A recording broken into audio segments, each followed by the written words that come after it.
আজকে আমরা আসুন্না ফাউন্ডেশনের পক্ষে 30 লক্ষ টাকা শেখ আহমদুল্লাহ সাহেবের পক্ষ থেকে আমরা রুগীদেরকে দুইটা মিলে 30 লক্ষ টাকা আছে দুই আমাদের। দুইটা হসপিটালে মিলে আমরা 30 লক্ষ টাকা বিতরণ করেছি। প্রয়োজন পড়লে বিদেশে নিয়ে চিকিৎসা করারও ব্যবস্থা হয়ে যাবে ইফ নেসেসারি, যদি প্রয়োজন পড়ে। বিগত বৈষম্য বিরোধী আন্দোলনে যারা আহত, যারা গুলিতে আহত, তাদের আমরা দেখতে এসেছি এবং বিভিন্ন ইউনিটে আমরা গিয়েছি। এর আগে আমি ঢাকা মেডিকেল কলেজেও আহতদেরকে দেখে এসেছি। আপনারা জানেন বাংলাদেশ সরকার যারা আহত তাদের চিকিৎসার ব্যয়ভার ওনারা বহন করবেন এবং প্রয়োজনে বিদেশে পাঠানোর যদি প্রয়োজন পড়ে ডাক্তারদের বিশেষজ্ঞদের পরামর্শে এটাও বাংলাদেশ গভর্নমেন্ট বাইরে পাঠানোর জন্য প্রস্তুত আছে।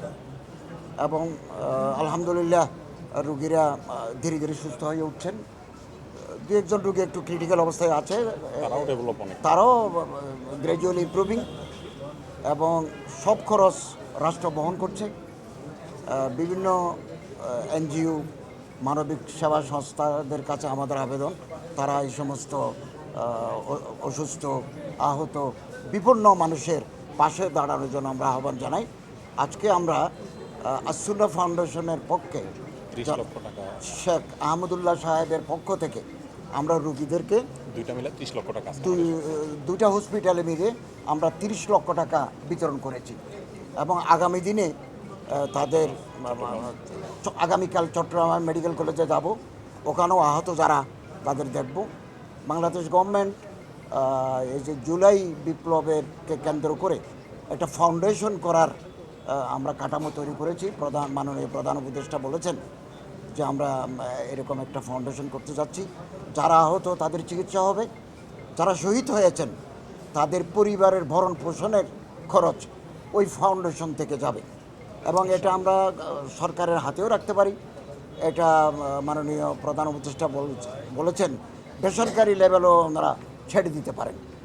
মোটামুটি যারা শাহাদত বরণ করেছেন তাদের পরিবার যাতে কোনো ধরনের আর্থিক সংকটে না পড়ে এ ব্যাপারে আমরা অত্যন্ত সচেতন আছি। আমরা ফাউন্ডেশন থেকে 5 কোটি টাকা দিচ্ছি স্যার, এবং আসুন্না ফাউন্ডেশন থেকে এই আহত এবং যারা নিহত তাদের জন্য উনি 5 কোটি টাকা বরাদ্দ করেছেন। ইতিমধ্যে আরও 5 কোটি প্লাস হচ্ছে স্যার, আরও 5 কোটি টাকা আসবে। 5 কোটি অলরেডি দেওয়া হয়ে গেছে, 5 কোটি দেওয়া হয়ে গেছে, আরও 5 কোটি টাকা আসতেছে, মোট 10 কোটি টাকা বরাদ্দ আছে।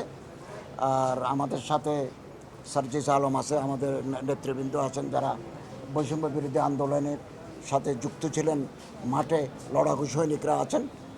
আমরা তাদের সমন্বয়ে এই কাজগুলো আমরা করে দিতে চাই। এবং তারা যে গুলি খেয়েছেন, আমি একটা ক্রিটিক্যাল রুগী দেখলাম যে তার মুখ নাই। জাতি তাদের প্রতি কৃতজ্ঞ, জাতি তাদের প্রতি কৃতজ্ঞ, পুরো জাতি এই আহত ভাইদের পাশে আছে এবং আগামী দিনেও আমরা থাকব, সরকারিভাবেও থাকবো, আমরা বাংলাদেশ গভর্নমেন্টের পক্ষেও থাকবো, বেসরকারিভাবেও থাকবেন এবং প্রয়োজন পড়লে বিদেশে নিয়ে চিকিৎসা করারও ব্যবস্থা হয়ে যাবে ইফ নেসেসারি, যদি প্রয়োজন পড়ে। তো আপনাদের আন্তরিক মোবারকবাদ জানাচ্ছি, আপনাদের সহযোগিতা কামনা করি। আমরা এভাবে বাংলাদেশের বিভিন্ন হসপিটালে, আমি কালকে চট্টগ্রামে যাব এবং আসুন্না ফাউন্ডেশনের প্রতিনিধি থাকবেন, সার্জিস ভাই থাকবেন, আমরা ওদেরকেও সাহায্য করব। ওদেরকেও আমরা অভয় দিতে চাই যে জাতি তাদের পাশে আছে, এটাই বড় কথা। তারা একা নয়, তাদের পাশে আছে, আমরা আসি। কেউ যদি একবার পঙ্গু হয়ে যায় তাহলে তার সারা বছর জীবনের চলার ব্যবস্থা, ভরণ পোষণের ব্যবস্থা সরকারিভাবে বেসরকারিভাবে ইনশাআল্লাহ আমরা দায়িত্ব নেব, আমরা পালন করব।